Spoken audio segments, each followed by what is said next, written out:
Chers amis, bonjour. Nous sommes le mardi 5 septembre 2023. Il est 8 heures. Quelques news de l'Arménie, de l'Artsakh et de la diaspora arménienne.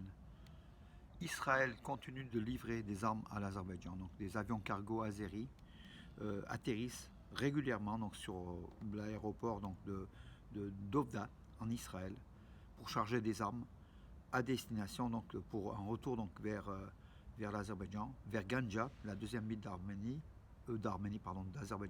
Ganja qui était le Kanzak arménien, bien sûr, c'était arménien, tout simplement, la deuxième ville de l'Azerbaïdjan, et près de la frontière, en fait, voilà, sur les bases. Donc les armes sont livrées, donc on ne sait pas si c'est des drones ou des missiles, en tout cas.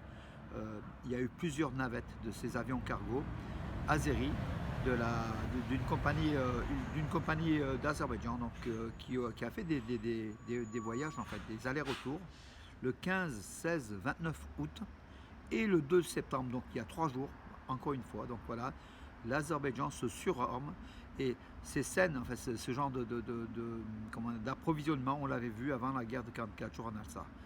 Voilà, donc en fait, l'Azerbaïdjan pourrait bien attaquer l'Arménie encore une nouvelle fois.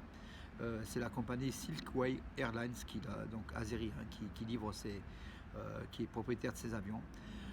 Et bien sûr, Israël livre ses armes à l'Azerbaïdjan en vertu des accords militaires stratégiques entre les deux pays. Bien sûr, Israël vise l'Iran, mais Israël vise indirectement l'Arménie. Les armes israéliennes sont utilisées par l'Azerbaïdjan contre l'Arménie et contre les Arméniens. Israël est responsable de la mort de milliers d'Arméniens de façon indirecte, même de façon directe, puisque ce sont les armes israéliennes qui tuent les Arméniens. Voilà, mes amis, où on en est.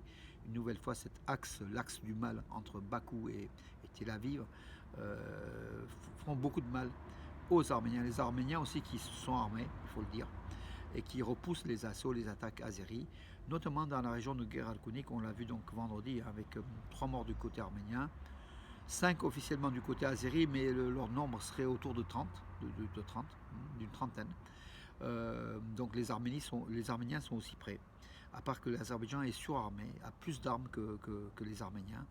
On verra ce qui se passera. Donc voilà, donc sous les yeux de tout le monde, l'Azerbaïdjan s'arme et l'Azerbaïdjan, en fait, leur dictateur Aliyev revendique ouvertement l'Arménie, tout simplement, hein, l'État souverain de l'Arménie, il revendique comme un territoire donc azéri.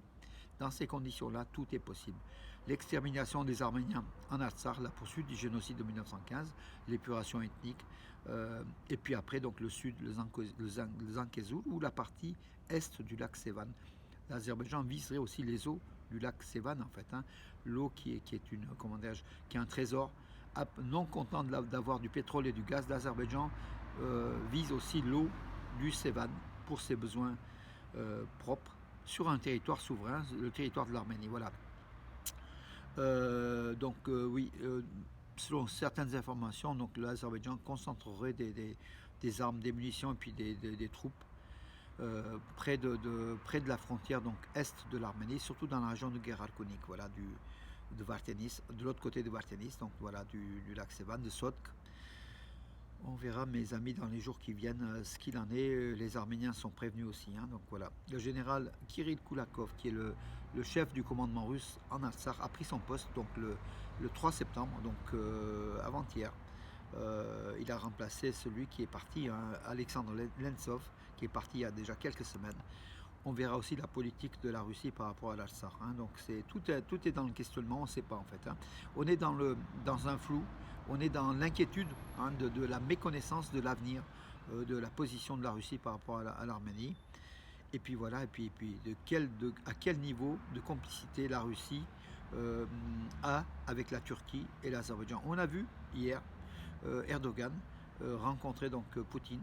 Et il semblerait, mes amis, donc ça c'est une bonne information, que Poutine n'a rien lâché aux Turcs. Poutine a bien compris le jeu des Turcs, qui aident les Ukrainiens, qui en même temps essayent de faire ami, qui fait donc le Erdogan se rapproche aussi de la Russie pour bien sûr pour gagner, hein, par rapport à la livraison de blé. C'est la Turquie qui empoche le jackpot, hein, par ses bateaux si jamais la Russie ouvre encore ses ports pour exporter le blé ou le blé ukrainien. Dans tous les cas, c'est la Turquie qui aurait été gagnante. C'est pour ça qu'Erdogan s'est déplacé. Mais Poutine, en rusé qu'il est, il a bien compris le jeu de la Turquie et a priori rien n'a été signé, donc il n'y a pas eu un accord. Il y a eu, on verra, voilà. Le New York Times, donc hier je vous parlais du Monde, hein, le Monde, daté d'hier, une page entière sur l'Artsakh, bien sûr, qui est affamé par une stratégie donc, de l'Azerbaïdjan qui désire tuer la population arménienne de l'Artsakh à petit feu.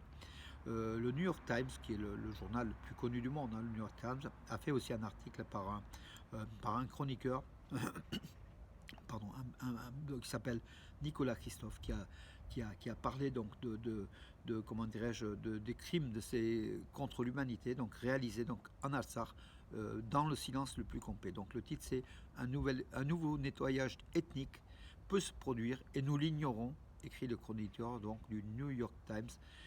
Voilà, donc les publications sont importantes puisqu'il faut faire écho de ce qui se passe en Artsakh et en Arménie pour que le monde s'intéresse, pour pas que les yeux soient détournés de cette région. Le jour où les yeux seront détournés de cette région, l'Azerbaïdjan attaquera. Donc par cela, peut-être, encore on n'est pas sûr, ça peut un peu freiner les ardeurs dictatoriales, donc l'assassin tout simplement, assassine d'Aliyev. Voilà, donc millionième passager de Fly One Armenia qui communique beaucoup, hein, Fly One Armenia, donc depuis 2021, son fonctionnement en fait, hein, sur Paris, sur Lyon et puis sur une vingtaine de destinations.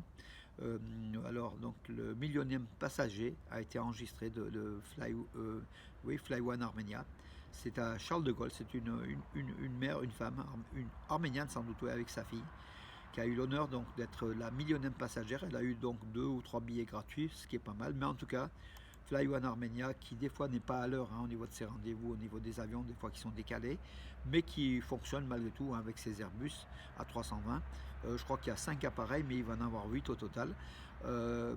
Fonctionne tant bien que mal. En tout cas, c'est le plus gros aujourd'hui, la plus grande compagnie en volume d'activité de l'Arménie, avec ce millionième passager donc, qui a été noté à Charles de Gaulle à Paris. Voilà. L'Azerbaïdjan n'a pas encore répondu aux nouvelles propositions de l'Arménie sur le traité de paix. C'est ce que déclare le vice-premier ministre arménien. Donc c'est-à-dire que l'Azerbaïdjan traîne des pieds. Hein, c'est ce qu'a déclaré Meher Grigorian. Voilà, donc à chaque fois l'Azerbaïdjan monte les enchères tout simplement pour avoir un gain supplémentaire et puis une revendication territoriale. Et Pachinian est tombé peut-être dans le piège de ces négociations avec Turco-Azérie qui n'aboutiront jamais de toute façon parce qu'en fait, à chaque fois, ils mettront la barre un peu plus haute, les Turco-Azéries. Alors, le match de football, le 8, donc ça sera vendredi. Donc le vendredi, oui, 8, match de football Turquie-Arménie. Dans les qualifications de l'Euro 2024 de football, ça sera à Eskişehir, à côté, pas loin de Konya, nous a précisé notre ami Rostov Vilozer. Un foyer nationaliste. Le stade est archi plein, il n'y aura pratiquement pas d'Arméniens et ce sera un match difficile pour l'Arménie, mais Spetzian, Zalarian, donc Lucas Zalarian, ont affirmé que l'Arménie est forte, elle peut faire aussi, elle peut gagner tout simplement. Et les Turcs parlent d'un noyau dur, d'une noix à la coquille très dure pour l'équipe d'Arménie. C'est une équipe d'Arménie que les Turcs craignent aussi, hein, voilà. Et c'est important pour l'équipe de Turquie pour les qualifications de l'Euro 2024 de football. C'est important aussi pour l'Arménie qui est deuxième du classement provisoire, qui peut aussi avoir une qualification. Bon, après, 3 jours plus tard à Yerevan, il y aura la Croatie, ce sera une autre affaire. Hein. Mais bon, si l'Arménie gagne en Turquie, c'est déjà un très bon résultat, on verra. Ne vendons pas la peau de l'ours avant de l'avoir abattu, mais en tout cas, cette équipe-là d'Arménie, en tout cas, fait aussi peur à la Turquie. Et effectivement, l'équipe d'Arménie d'aujourd'hui n'a rien à voir avec celle d'il y a 2-3 ans.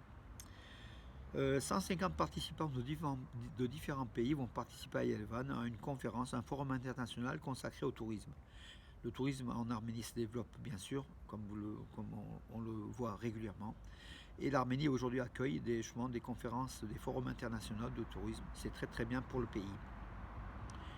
L'Azerbaïdjan a violé le cessez-le-feu au village de Salouchen au Karabakh. Voilà, donc c'est régulier à Salouchen. Et puis dans d'autres localités aussi. Hein.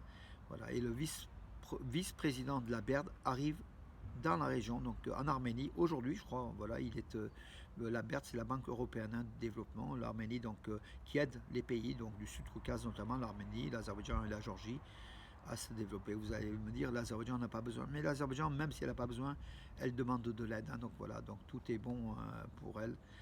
En tout cas, l'Arménie et comment dirais-je, la BERD aide régulièrement l'Arménie, la Géorgie, et c'est très très bien. L'aéroport de Syunik, donc à Syunik à Kapan, donc capitale du Syunik, hein, a été une nouvelle fois pris pour cible de tirs azéris, qui sont pas loin. Ils sont stationnés, les soldats azéris, donc sur le territoire souverain de l'Arménie, dans cette région du Syunik, à quelques centaines de mètres de l'aéroport, et régulièrement, ils tirent là, donc c'est l'aéroport, il y a eu donc 3-4 tirs dont les impacts sont visibles sur des vitres cassées sur le toit, voilà. Écoutez mes amis, je crois que j'en ai terminé pour aujourd'hui. Je regarde s'il n'y a pas une ou deux autres infos. Non, écoutez, je vais vous laisser. Encore une fois, une petite canicule au mois de septembre, on n'en peut plus. Bien sûr, il n'y a plus de saison, tout est déréglé mes amis. Mais bon voilà, écoutez, on va essayer de tenir bon. Et puis moi, je vous donne rendez-vous à demain. Bonne journée mes amis.